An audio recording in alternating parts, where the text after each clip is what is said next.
এই জায়গাতে গুপ্তধন লুকানো আছে মালিক। এই জায়গাতে কি মন্ত্র পড়তে হবে আমাকে? হ্যাঁ, ওং কালী কালী শোক কালী কোথায় আছে বলো? এই জায়গাতে গর্ত ঘুরতে হবে। ঠিক আছে, গুপ্তধন গুলো বেশি তাহলে তুমি আমাদের দিকে তাকিয়ে থাকো। ঠিক এই জায়গাতে আছে করবো, মালিক। এই জায়গাতে করবো তাহলে না? হ্যাঁ। চো কালী কালী কালী চো চো কালী কালী মা মা কই দেখা দে কালিয়া। পেয়ে গেছি গুপ্তধন। কালী মা কালী গুপ্তধন দেখা দে। ওং কালী মা সাধন কালী। এই গুপ্তধনের মালিক আমি, কিভাবে গুপ্তধনটি নিতে পারি? এই যে জুনায়েদ তোমার গুপ্তধন। আমি এখন এই পৃথিবীর রাজা হয়ে গেছি, সবচেয়ে কোটিপতি আমি। মালিক, এই গুপ্তধন এখন আপনারা নিতে পারবেন না। তাহলে কি করতে পারি বলো?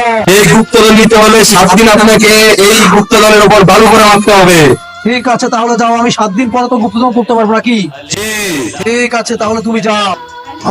মা কালী সাধন কালী কালী সাধন কালী মন্ত্র মন্ত্র গুপ্তধন মা কালী। এই জুনায়েদ, এই ভালোগুলা তুমি দৈনিক এইভাবে শিখবা। আল্লাহর হুকুমে গুপ্তধন তুমি উঠে যাও, আল্লাহর হুকুমে গুপ্তধন তুমি উঠে যাও। ঠিক আছে, এই ধরো তোমার ভালো পড়া। এই গুপ্তধন আল্লাহর হুকুমে উঠে যাও, এই গুপ্তধন আল্লাহর হুকুমে উঠে যাও। আজকে গুপ্তধন ভালো করে দিয়ে আসি। এই গুপ্তধন আল্লাহর হুকুমে উঠে যাও। দেবো এবার কতদিন? আজকে গুপ্তধন উঠিয়ে নিয়ে যাবো। আলিফ লাইলা। আমি এখন এই পৃথিবীর সবচেয়ে বড় কোটিপতি হয়ে গেছি। সব তোকে বলেছিলাম আমি লোভ করিস না, 7 দিন ভালো করা দে, কিন্তু তুই দেখনি লোভে পাপ পাবে মৃত্যু, গুপ্তধন নিয়ে মর। শব্দ শোনা গেল।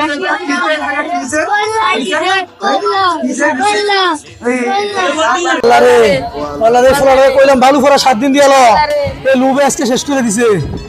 আল্লাহ রে